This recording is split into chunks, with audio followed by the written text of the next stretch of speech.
It's always the one thing that's kind of scared me with this venture is installing. I know what I'm doing. I can tint the hell out of windows, but am I capable of transferring my knowledge and being able to explain it in a way to where I can have someone understand it, digest it, and it be useful? Because if I'm going to charge someone to teach them, like I want them to be able to walk away from here with a much bigger knowledge of what to do, but also in the improvement in the skills too.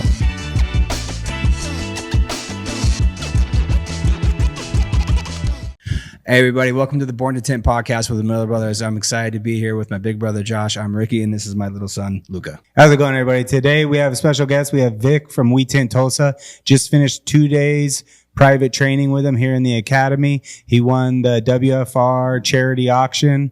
Check it out. You might want to like and subscribe. The fastest and still came out clean. If there's a step or two that I do or Armando does that's better than Ricky, we're probably going to edit together a video of like, this is how we're going to do it. And then when you're an apprentice, you're going to get a bunch of extra training in here, on-site training. And then we're going to offer them the opportunity once every 6 months to test to go to commission by having to tint this room to standard in so much time. Hell yeah. And then if you can do that, you're commissioned. What about for like, how do you guys kind of do it for auto? It's kind of been similar. Prepper, and then they teach them as they go. Sweet. What did I miss?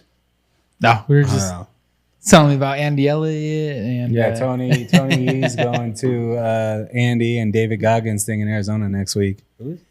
Tony Yee, 87 Movers. Oh, is he? Yeah, I was like, man, I kind of want to go to that, but I don't want to go to it in the shape I'm in right now because I don't want to get pulled up on stage and have my shirt taken off. Shirt. And then not only Andy, but Goggins too. Like, well, Andy's gonna tear you up. I mean, Goggins, I don't think necessarily would. Maybe. Well, I take my shirt off, and then the first thing Goggins would see is his insignia on my chest. So, yeah. And then he'd be like, "You're disrespecting it, you fat fuck." No, we were talking about like sales training and stuff. Yeah, no, I want to go to that, but it's just such a. I mean, 26. That's just right around the corner, and yeah, I don't think I can make the time. I wish I could, because I mean, shit, I want to go to anything with Goggins. Like I said, I have. Was it Brad Lee you're talking about? I have his insignia on my chest, so it's like, and then I have one of his quotes on my calves. Oh, damn. On one of my calves, it says, "Be uncommon amongst uncommon people." Which I changed it to people. Now I feel like I kind of placated to, unfortunately, what's happening right now. Where it says uncommon men, but at the same time, I put people because I've ran ultras where the women have absolutely whooped my ass. So it's just, that's why I put people. Is because it's like, I see those monsters. So PC. No, it's not PC. Is I'm giving respect to every single top, however many finishers of the women that are absolutely dominating in ultras, and let alone Courtney DeWalter. Oh, yeah. She's an absolute beast. So I get it. Yeah. Bradley, who was the salesperson that was on there that you're doing the sales training with? Luke Lunkenheimer. So he was a guest on Brad Lee's show, and now it's $100 a month. Yeah. For like once a month. Once a week. Once a week training for sales training. That's pretty dope. Look it up. Yeah. Yeah. Do it. That's kind of what led us down the road to talking about Andy Elliott. I was talking about WealthCon, how we got to. Oh, you weren't there. You were at your ultra, huh? Yeah. Yeah, he was at an ultra marathon, and I got to do the dinner with No, Andy Elliott. I was at WFR. Oh. I was competing. Oh, that's what it was. Yeah, I had to go to a competition. So, yeah, I was pretty salty about that. So, but it is what it is. I know there'll be another WealthCon eventually, and then I'll get to go to that one. And, whoever guest that we're able to get, that'd be fun. Ed Milet was a speaker at the Wealthy Kingdom thing. That was cool, too. I didn't really get to talk to him, but Feeling that it might be at this one again. It seems like this one's going to be much bigger. There's a new Wealthy Kingdom coming out? June 4th through the 6th. Oh, hell yeah. I'm going to that. Yeah, I plan on going to. It was cool last time. It was really cool. All right, so how was your experience? It was amazing, man. I learned a ton. Learned what to do, a bunch of stuff, what not to do that we have been doing wrong for a while. Just lack of knowledge, Well, Ricky's stepping out for a second. How long have you been tinting overall for? I kind of already know this, but less than a year. Okay. And mostly auto, and you've done some flat since October, you're saying? Yeah, October of 2024. So it's coming not even a year yet. What was the thing I don't know. We kind of talked about this before already, but what were your biggest things you wanted to take away from this? And did we achieve that? What were some other things we could have covered or? No, I mean, it was great, man. I mean, you know, installation techniques, like I said, stuff that obviously with your guys's combined with almost 50 years of experience in the industry that you're able to pass down. And then obviously learning more. You guys are super successful at flat glass. So learning how you guys present yourselves not only in the marketplace, but to clients and customers. That was a huge win. Okay, cool. Good.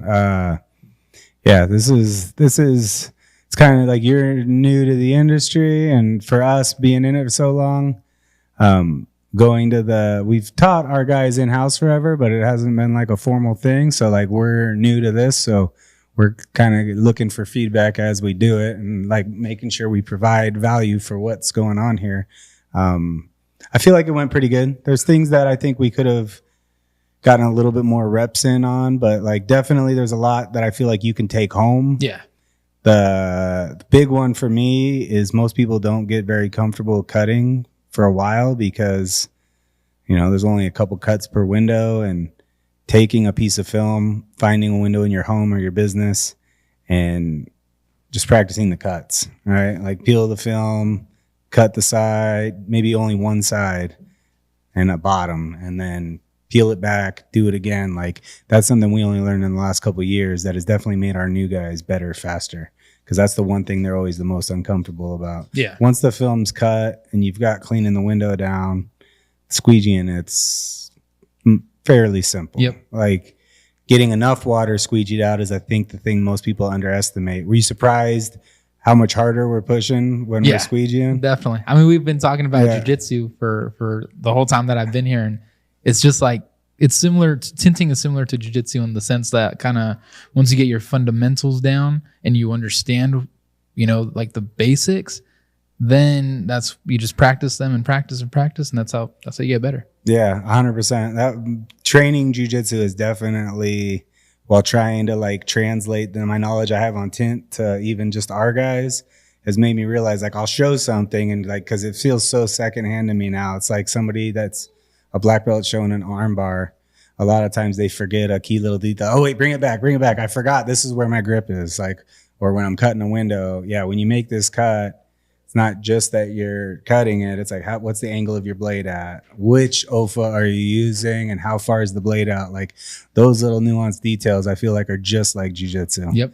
Like one little grip change where are you gripping inside the lapel this way, or like how are you making that grip change is the complete deal sealer of whether or not you can even pull the move off. 100%. And then when like it hits you, you're like, oh yeah. Yep. So you think it'd be good for you, like you got enough to be able to go back and help train your guys with this? Okay. 100%. What else could we have added for you? I mean, maybe doing a little bit more security film, but I know we kind of threw that in at the end. Yeah, 2 days is 2 days. It was pretty condensed. But it was awesome. Okay. So where exactly are you at in Oklahoma? The tourism capital of the world. No, Tulsa, Oklahoma. I'm just joking. And you started detailing. Yeah, so we've had a detailing business since 2022. It was called Oklahoma's Car Detailing, and then we branched to do mobile detailing under Dr. Detail. That's our separate brand. And then we started We Tint Tulsa in October of last year. Okay.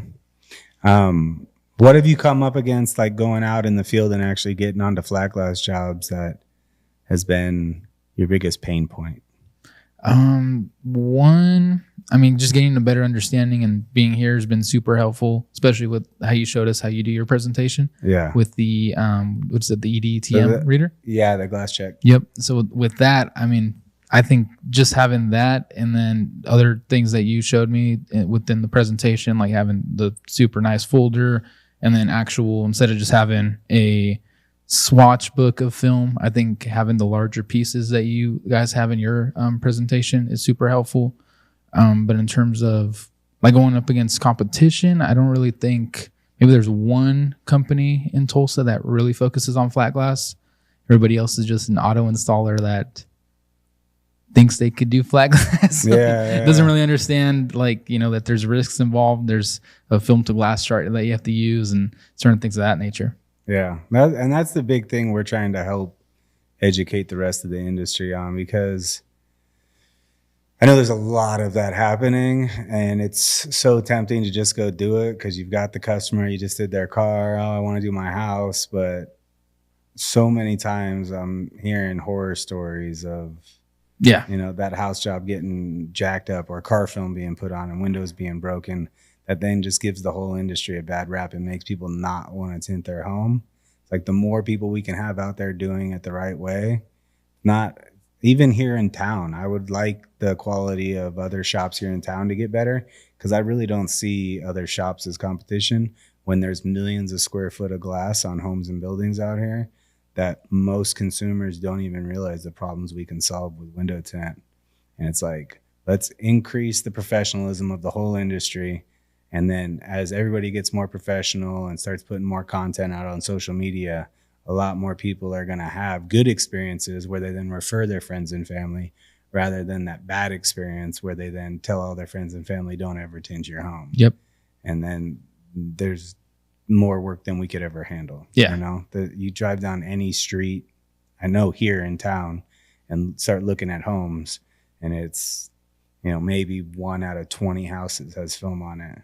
Yeah. It's like such a huge opportunity. Almost every car has tint on it at this point. Like everybody knows tint can go on a car, unless it's a new car, the person just really doesn't care. But the opportunity to grow in this industry, in my mind, is flat glass. What films have you installed before coming here? We've done high tech, 3M, some Avery, solar free, and but we're gonna after this, and you guys explain to me all the benefits of Solar Guard. Definitely gonna add Solar Guard to our repertoire. Yeah, and the cool thing with flat glass in my mind is all of the film manufacturers now, they're not as territorial as they used to be. And like sometime in the past, it used to be like you have to use our film. Yeah. But for flat glass, it's not realistic. Every manufacturer has different products that might be spec'd into a project or are just a little nuanced difference. So yeah, I think the more you do flat glass, the more you're going to realize you're going to use a bunch of different brands. Solar Guard's been great for us because they have pretty much everything we need. We have the occasional job that's spec'd a certain way or it needs something that they might not quite have. But for the most part, they've got almost everything we need. Yeah. And the people there is the biggest asset. Anybody there, any of the reps, you contact them, they're knowledgeable and they're going to help you out. Yeah, and the other good thing about Solar Guard too, it doesn't matter. I don't necessarily have to call my rep. I can call any one of their territory managers or the reps, and then even up to, all the way up to the guys who service the guy who runs the Americas, like Steve Shore. Like, if I needed to call him, which I'm not going to ring him for any sort of reason unless it's got to be really important, because I know that he empowers his entire team to be able to take care of any of those questions. And if for some reason they can't, they'll run it up the chain anyway if it has to be. So but at the same time, I can contact any one of the people, even when it comes to guy who's running Panorama right now, Kevin. I think he was brought on, I want to say a year and a half ago. And I've got to know him really well, and amazing guy, really good guy. So it's beyond the materials itself, the films that they provide for us, they pretty much are able to solve any problem our customers have. It's along with the team that comes along with it, is that if I have a technical question, which I'll have him call me and ask me a question, and the fact like, hey, do you think this will work, this, that, or whatever will work? And a lot of times it's like, give me a sec. And I usually call Miguel, or he'll call Miguel now. Oh yeah, if it's a question like that at this point, I'll just call Miguel and I'll skip Ricky most of the time. If I don't know it, I'm pretty sure Miguel's just the spot to go. Yeah, and it's not necessarily something I might know it, but at the same time, if I don't, it's either something I've heard from Miguel or something Miguel's already told me to begin with. And they're so open with the fact, like, they want you to call. Like, if you have any questions about what you're going to put on a window or anything like that, they would rather have that phone call. And I would say with other manufacturers, I haven't had too much experience with it, but I've heard stories of different manufacturers and the fact of, like, trying to get a hold of rep, it's like pulling teeth. Yeah. So I can only imagine trying to get a hold of anyone else within that company, the same thing, pulling teeth. Yep. So we've gotten very lucky that we've had that relationship with SolarGuard for so long. The fact that my dad just so happened to pick that film back in the day, and then as they have progressed in their company and the different ownerships they've gone through, used to be owned by Beckart, and now it's owned by Saint-Gobain, which I think that whole transition or that whole transaction was genius, because it wasn't necessarily like Saint-Gobain was like, oh, we're buying you. It was at the time where SolarGuard was actually looking out to figure out where they wanted to go with the direction of their company. And it was like kind of a mutual type thing to where it's like, all right, this makes sense.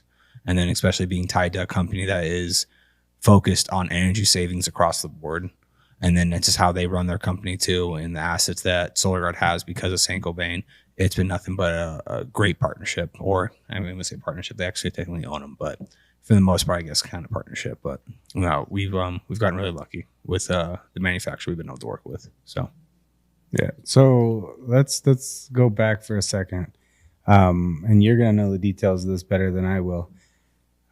You're here because you won the auction for Tinners for a Cause. Let's go back to that. Where did you see that, and what made you think to go after that? I mean, because it wasn't necessarily. It ended up not necessarily being a cheap thing at all. Let alone winning the auction, and then you flew yourself out here. You know, you had to get a place. You got Airbnb. You have a rental car. Like, I mean, when it comes down to it, I mean, that was a cost. I mean, it was a big investment. But like, where'd you even see it? Was it just like are you part of WFR's group and then you just saw it pop up? Yeah. All right. And like, I don't know. What made you think that, I guess, we were worthwhile?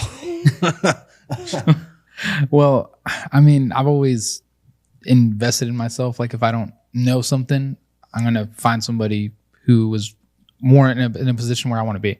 And I mean, you guys seem, just, being around you guys a couple days, you guys are awesome. I mean, you're super down to earth guys. You guys both being in a family business. I was in a family business as well. Like, all right, sweet. I can relate to these guys. And obviously, you're having a very successful company. I just knew it would be a worthwhile investment. Did you know that I know from what I guess what was said in the post, but beyond that, did you see anything else prior to that was showing that, like, hey, these guys are going to be doing an academy or anything, or you just kind of read the post and you're just like, and then just did some background work from there? I wasn't really familiar with you guys, to be honest, until I saw the post, and I'm like, oh, let me look these guys up.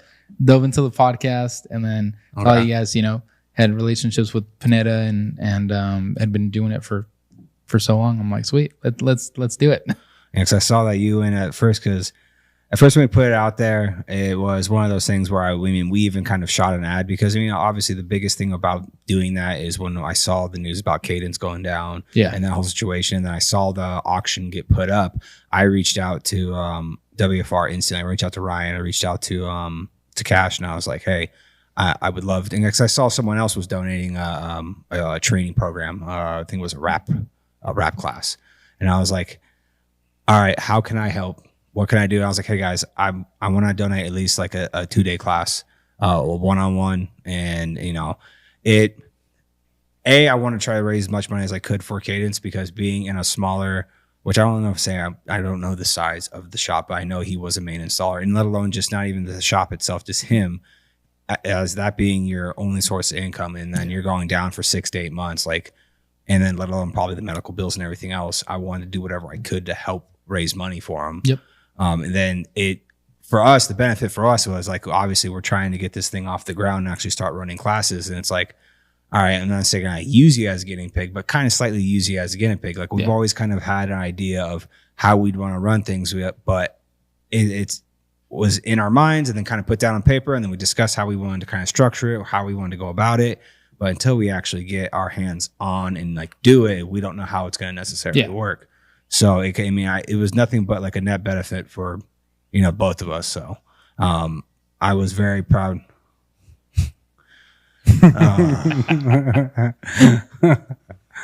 Kids are awesome. Any noise in the background's Ricky's son on his tablet. And I'll take care of that in a second. But no, I mean, to put yourself out there, and I mean, you and Tony were kind of going back and forth auctioning. Oh, I'm gonna step away for one more second again. But no, you and Tony Smith. Wait, this wasn't Tinners for a Cause? It was WFR.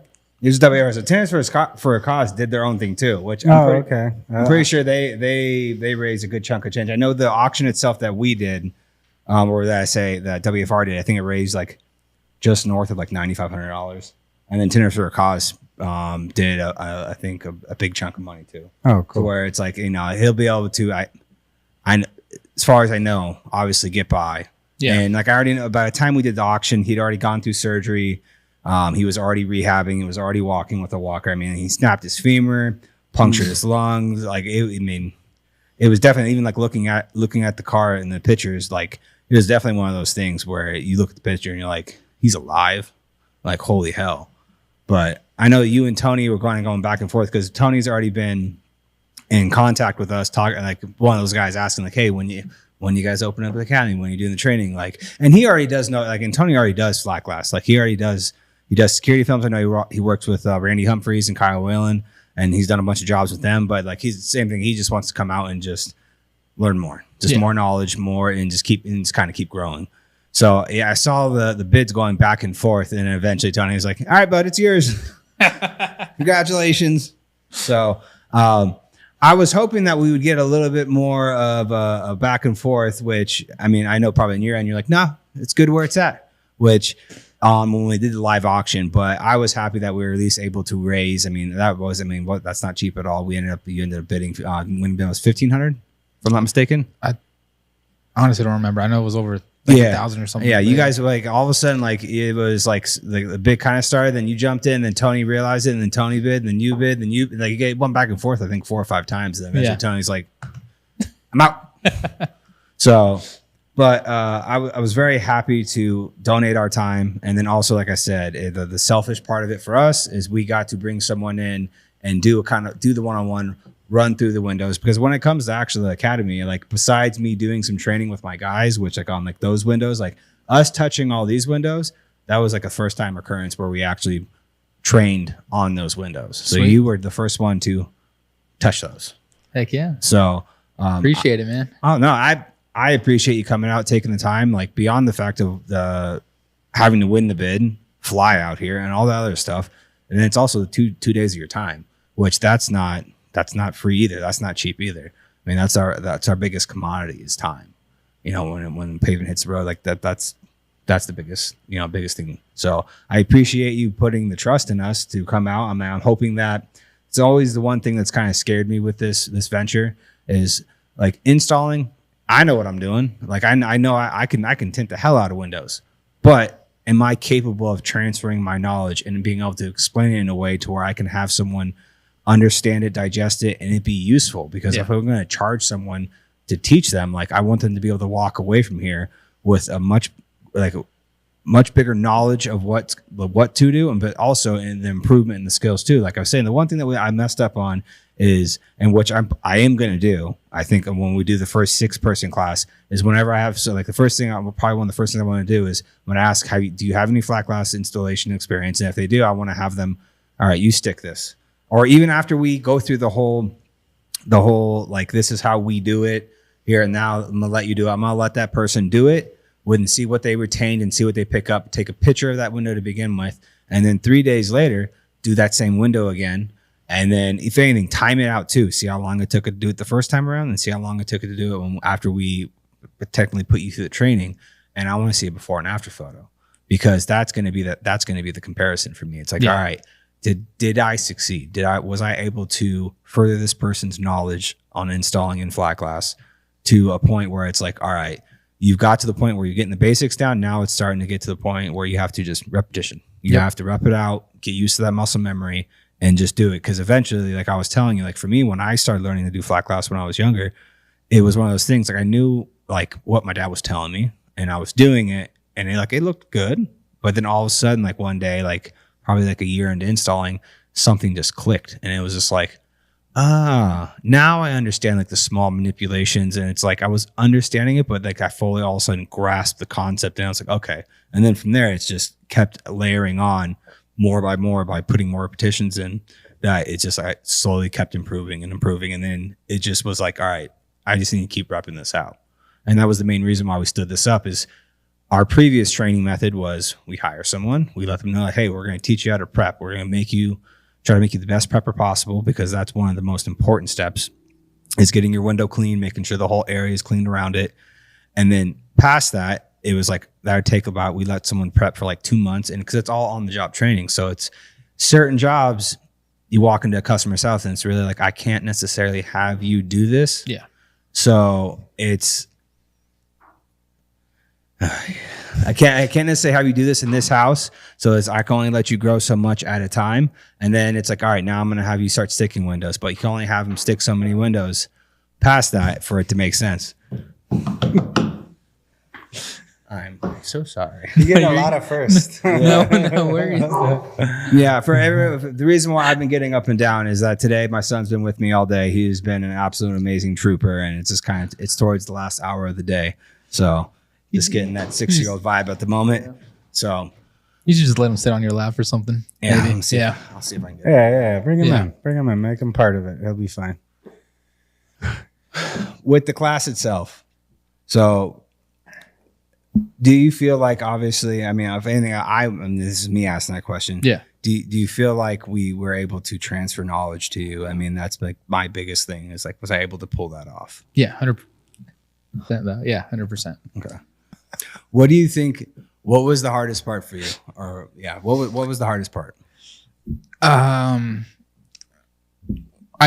think just being set in the ways that we've been doing it, which is was totally wrong.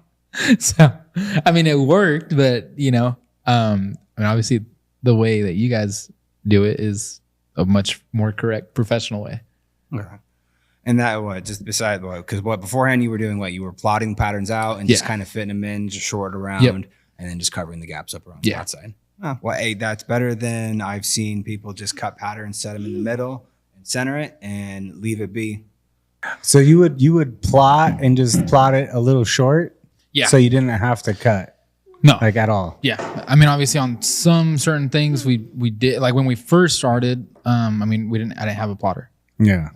So we would just do what we did and then cover the edges with vinyl.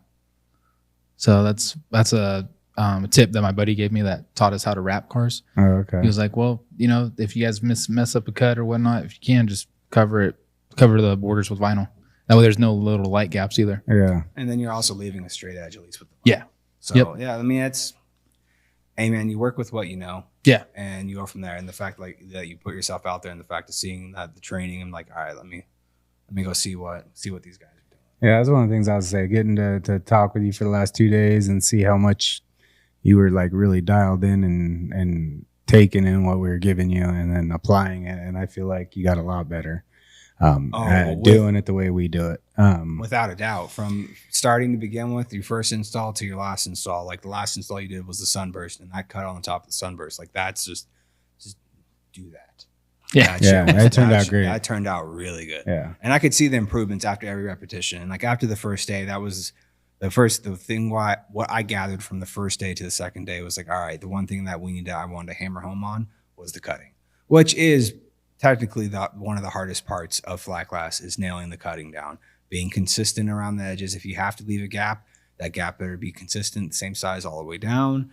And then also making sure that if you are leaving it long, being able to trim that out and not leaving any of the wavy lines. Yeah. Like so. But the squeegee pattern, you pick that up really quick. And like you were noticing at times, like after we finish the window, you go through and you start picking through your window and like, I left water right here. And that's gonna happen. And that's just pretty much be your biggest critic. And just keep doing that. Keep picking through your windows. Keep doing that, realizing what you're doing in the windows, and then you'll improve on the next one. And just keep stacking those little wins on top of each other, and eventually you'll be good to go. Sweet. Appreciate it, man. And I mean, like the reason why you said you even did this is you're investing in learning. Like that gives me confidence you're going to be super successful. If you're aware that like, hey, I'm doing something. I know that I could be better at it. I'm going to find someone and learn, and I'm going to keep trying to get better. If you keep that mentality and you stick with it, you're going to be crushing, dude. Like, no problem. The cutting, I think the big, it's a leap forward for us even in training our guys is realizing that you don't have to practice cutting just each time you have a window to tint. Like if you've got some spare time, you can take one piece of film and practice cutting the right side and the bottom 20 times by just lifting it and bumping it over. That took us a long time to learn, and it's definitely allowed us to get our guys trained up a lot faster because you only get so many opportunities to cut if you're a new guy that's prepping and only tinting one window here and there.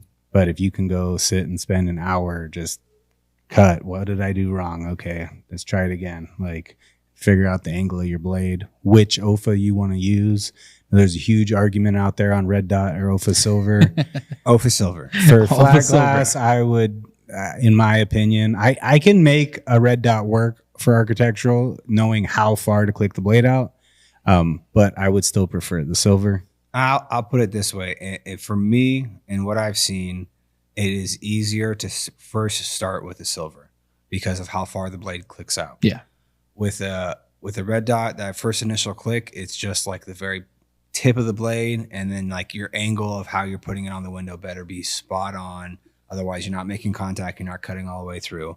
And then if you go that extra click, you're sticking out so much blade to where, again, you better have really good knife skills, because if you accidentally turn your blade in or out a little bit, it's either it's going to cut too wide or you're going to leave about a 1/8 inch gap around the edge. Yep. But you can get to the point where I've seen installers put out like 7 to 8 blades clicked out, and they just kind of bend the OFA in there and they slice it right in there perfectly. And believe me, the product looks great.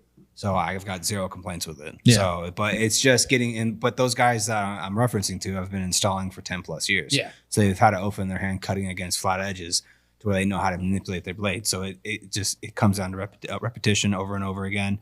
I just feel OFA silver just goes out just far enough to give you exactly what you need. Yep. For me, that's just. I mean, for auto, I'd say red dot. I mean, you even asked me when I first got here, like, hey, you want an OFA or you want a red dot? And I'm like, well, we've been using red dots, so I'll take a red dot. And then throughout the first day, you're like, let's change to OFA silver. Once I got that in my hand, cuts immediately became at least like 50% better. Oh, without a doubt. That at bare minimum 50%, if not even more than that. And it's controlling how far your blade goes out, especially for someone who is new to flat glass. That makes a big difference, because when you're doing auto, I mean, a red dot works great for auto, especially if you are cutting on a vehicle, if you're hand cutting, because that blade only sticks out that little bit. And if you're cutting your edge against the rubber, you only want that little bit out, just enough to ride right against that rubber. So you're not trimming the rubber, because if the blade's sticking out too much, you can end up hacking off that rubber. Yeah. And now you're replacing a part on a car. So I completely understand that. But for flat glass, the distance of how far that blade goes out and how deep it goes in, it matters a lot.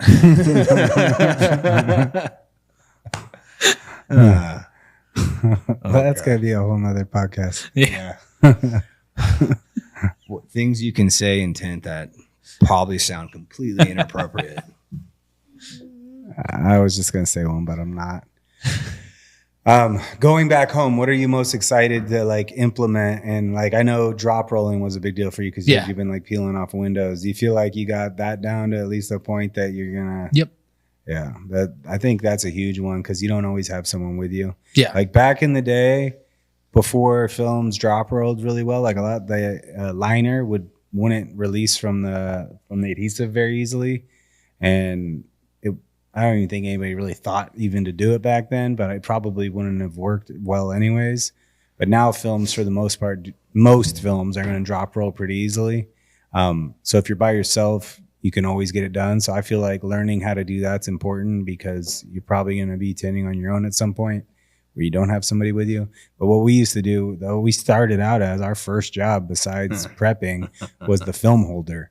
Like, especially on a big like sliding glass door, it's like, here, stand on this ladder and hold the pattern. And our dad would. Oh, we should have had him do that. Damn it!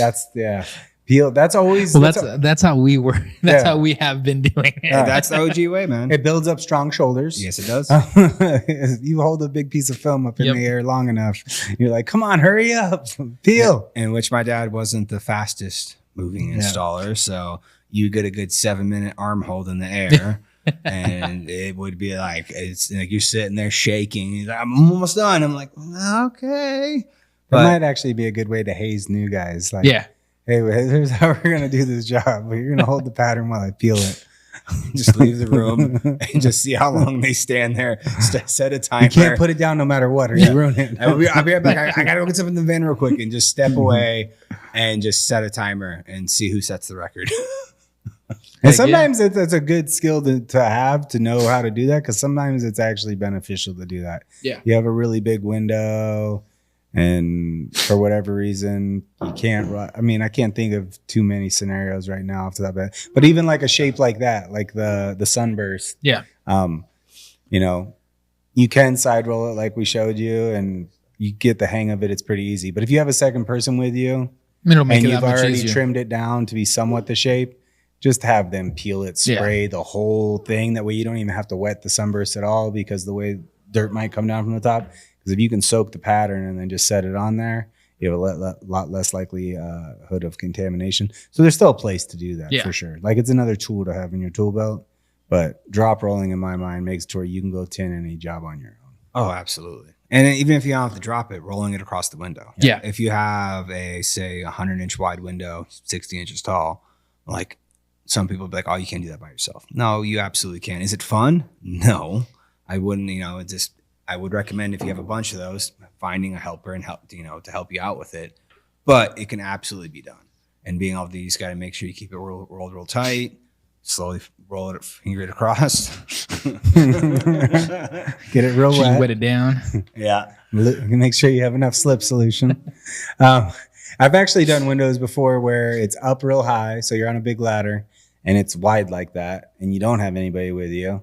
And I mean, I've gone as far as have the ladder on one side of the window, go up, clean one side of the window, completely tint ready, move it to the other side, clean the other side, tint ready, bring my pattern up, start rolling it out on the side that I can reach, and leave it sitting in the window seal, move the ladder, finish rolling it out, set it, finish one side, move the ladder. I mean, you can get creative and get stuff done. I mean, I've had to do that more than once. Oh, absolutely. And it's definitely not fun, but it can be done. And obviously, if you're on a job and it's got to get done, you figure out a way to do it and make sure you're still hitting your quality benchmarkers.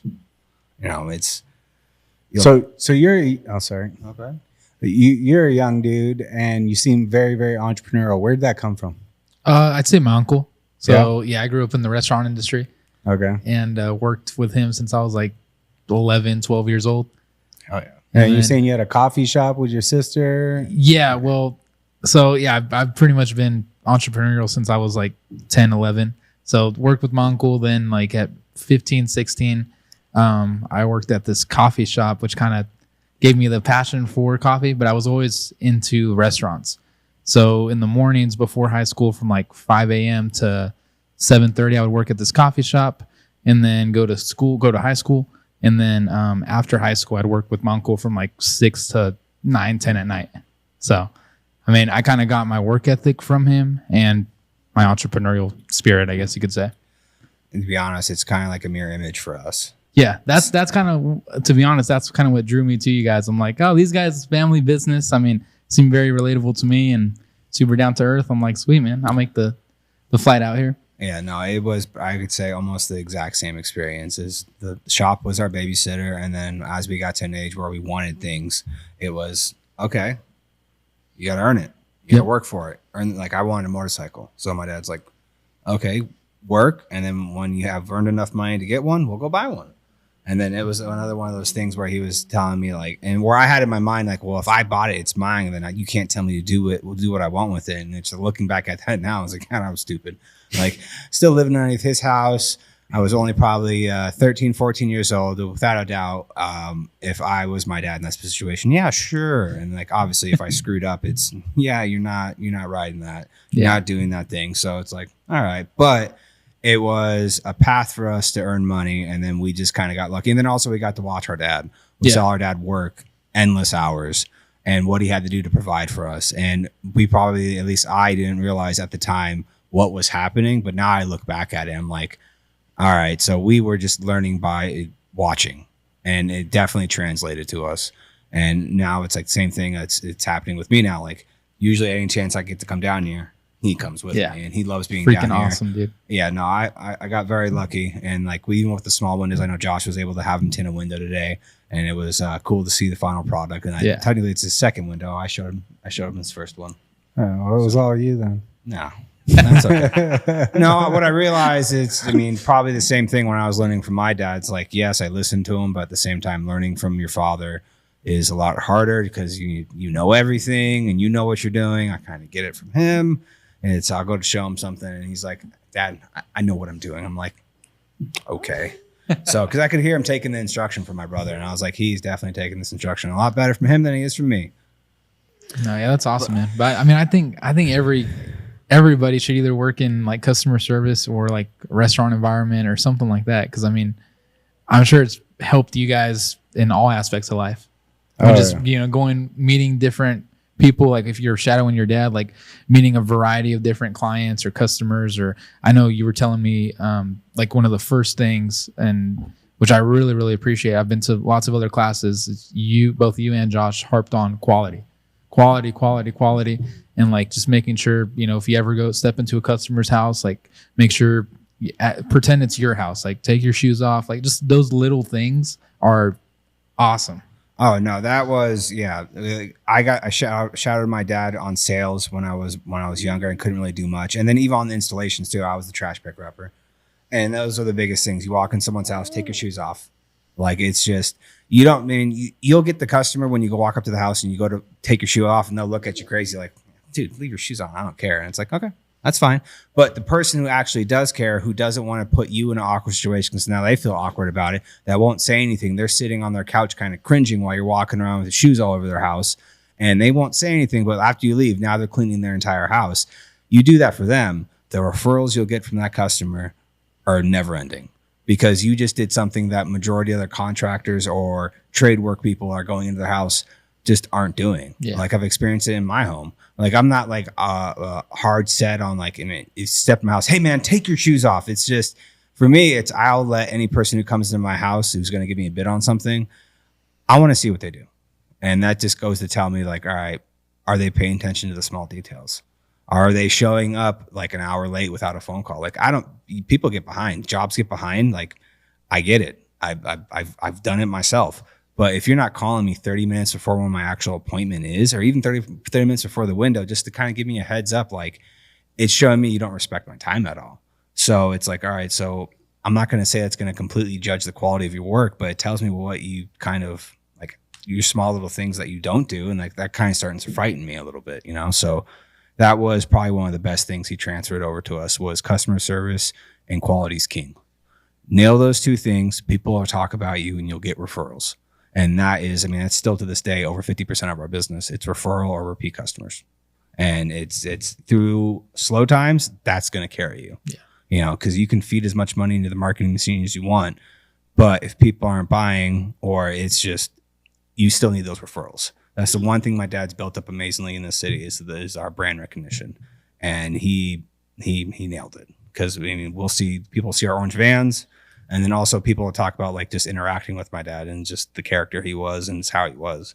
And it's carried a lot of weight in our company. So we got very lucky. Yeah, 100%. It's always been quality first. And he recognized just intuitively that that's how you get more work, is like really take care of the customer you do have. And people, if you do a really good job for them and you stand out compared to the rest, people are really awesome, and they want to, like, our client base is amazing. The amount of referrals we get still to this day is crazy. And then learning from like people like Alex Hermosi, like people like that are breaking business down by the numbers. And if you look at it, paid ads only scale so far. At a certain point, it breaks. At a certain point, your cost per conversion or per lead just gets out of control, because there's only so many people searching or looking for what you do on Google. So that's, as you scale, that's going to cost more and more and more to land customers. Whereas referrals they're kind of exponential. Yeah. If one person refers two, And those 2 refer 4 that can kind of grow forever. And the one thing you got to watch out for that works twice as bad against you.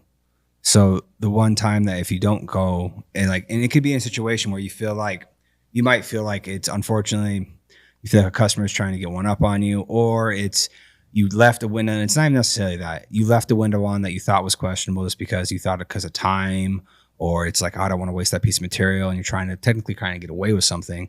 That customer ends up seeing it. You just lost all their trust. And then let alone sometimes someone won't even call you back. You have certain customers who won't call back, and they'll just put and they'll just leave you a review, and they'll just talk about the quality that you left. And it's like, I'm not even going to call them back because if they couldn't do it right the first time, I'm good. I would disagree with that sometimes, only for the fact that mistakes are going to happen. It's not always an intentional mistake. So at least give me a chance to correct my mistake. Like I was telling you about, we had a customer where our guys went out, they didn't install. It didn't turn out to the standard that was expected of them. She reached out and let us know. I ended up seeing some photos, and in the photos I could tell like, all right, this isn't good. And I told our flat glass manager, hey man, whenever you schedule this job to go take a look at it, let me know. I want to come out with you, because it looked like there was pretty much something wrong with almost every single window. So I went out with my manager, walked into her house, and then we had a good conversation with her, because I even called her too and let her know like, hey, I'm going to be coming out. My name is Ricky. I'm one of the owners. I'm going to be coming out too. I want to make sure we get taken care of, because we already had 2 other jobs scheduled with her too. We're doing her son's house, and her job wasn't a cheap job at all. So I just to call her and reassure her like, hey, we're going to come out. We're going to get this taken care of. She's like, hey, I appreciate the phone call. Thank you. Went out, talked with her, walked the job. And then, yes, it was like, how'd you guys leave this? A lot of it would have dried out, but like for it to dry out, it would have been probably like 6 months to a year, because it was all 8mm security film. That stuff takes forever to dry if you leave excess moisture in it. And she was just, kind of honest with me. She's like, I want you to tell me what you think has to be replaced, which in my mind, as soon as I heard that, it's everything. Like I didn't have to walk or look at anything. I could just tell by the tone in her voice that it's like, this is going to be an everything replacement. We went around, we looked at the windows. There were some kind of minor things here and there, but even within those certain minor things, in my eyes, it still wasn't an acceptable level. Told her like, hey, you know what? We're going to replace this whole thing. My flat glass manager and me, I'm going to come out and install too. And it's like with my installs, like I haven't really been installing at all. My installs completely almost been drowned out. And I was like, me and my flat glass manager are going to come out and install, but hey, I'm going to bring my guys with me, because she ran and raved about how my guys were, the attitude they had. They had an amazing attitude. They were super nice. And they picked up after themselves. They did all the other boxes. Unfortunately, the quality was a little on the lower side when it came to installation. So I was like, hey, I'm going to bring my guys out if it's okay with you. I'm going to have them take everything off, and then I'm going to go through this job with them and kind of just show them where they kind of had their missteps and their miscues. And she's like, absolutely, that's absolutely fine. And I was like, I'm so sorry to have wasted your time. We'll get this done in one day. She goes, all that matters is that you came out, you're standing behind your work, and you're taking care of it. I appreciate it. I completely understand. My husband has a small business. I get it. It was an off day, because everyone's going to have an off day. But if you got to go back out to redo something, just make sure that's the only time you have to go back out. Don't make it a repetitive thing. So I even tell my auto guys the same thing. If a car comes back, which I don't want it to have to come back, I would rather a job take longer than them have to come back. Because yes, if we took an extra hour out of their day that day, that's better than them then looking at their job going, well, I didn't get a high quality install. Now I got a call. Now I got a scheduled appointment. I got to bring my car back in now. Now it's day 2, and I got to waste all that time. Is just always take care of your customer, because the one time you don't take care of your customer, or if there is, like, we've had times where we've gone and done an install where it's like a window either got accidentally left off, or there was a miscommunication on some end. It's like, I'm not going to sit there and have an argument with my customer. Like, well, dude, no, my sales guy's saying that you didn't point that out. And then they're going to say, well, no, I did. And then it's like, you're going back and forth. It's like, if it's a single window, it's like, take care of it. I eat the material. I pay my guys to install it. It doesn't matter, because in the grand scheme of it, if you always take care of your customer, they're going to rant and rave about you. But that one bad review is going to spread like wildfire if you do not take care of the customer. And it will do more damage to your business than eating a little extra time, eating some material, and just taking care of your customer. Stick to that, you'll be golden. You will be 100% golden. So I mean, that's one of the things. Me and my dad have gotten in arguments about some stupid stuff where it's Like the customer told me I'd go to cash them out, and it was like maybe $20 more for some reason. There was either tax or something, and it's like I would just sit there and be like, yeah, that's fine, and I just get the payment, and then my dad would kind of blow up on me. I'm like, Dad, in the grand scheme of it, who cares? Like, is it really worth fighting over that? And in my dad's defense, he always felt like, well, no, they're just trying to take advantage of a young kid. And it's like, I didn't feel that way. They didn't make me feel that way. So I'm not worried about it. And we got in a kind of a big fight about that once, about a small job where he ended up calling the customer and didn't make anything better, unfortunately, because my dad can be a hothead every once in a while, as he was back in the day. And like, I'll give credit to my dad though. Like a day later, after he cooled down, he pulled me in the office and goes, "You were right. It wasn't worth it," because we ended up unfortunately upsetting a customer, and we definitely lost that customer for life. And he's like, "You're right. It wasn't worth it." And it's, you can't be perfect at all times, but you live and learn. We learn from that lesson. And same thing. Like, I think I can probably think of an instance where I accidentally probably over exaggerated something, and to where it's like I should have just stepped back, looked at the situation, realized not a big deal. It is what it is. Let's just take care of our customer and let's move on and just move forward. So, but yeah, just keep that in mind at all times, and you'll be good to go, man. Sweet. You'll be good to go. Yeah, dude, I'm excited to see where you go with this. Definitely keep in touch, and if you got questions, reach out to us. I want to keep helping you along, man. I want to see you crushing flat glass here this next year. So appreciate it. If you have any questions or anything, definitely hit us up, and we'll be available. Oh yeah, man. You have my cell at any time. Don't hesitate to reach out to me. I'm hoping to see you in a competition eventually. Cool. I would love to see that. That's my next big goal. Is I want someone that I've either helped train, or like even one of my guys here that I've trained from the ground up. That's the thing. My dad's got to experience it now twice, with me winning and with my brother winning. Like, he got to, like, yes, he never got to compete. That stuff didn't exist when he was an installer, but he gets to say that he trained 2 world champions. I want to get to the point where I said, all right, it's not even if I train that person from the ground up, but I helped that person. At least I was able to give them advice that further along their career to get them to the point of they could win and be a world champion. That's what I look forward to.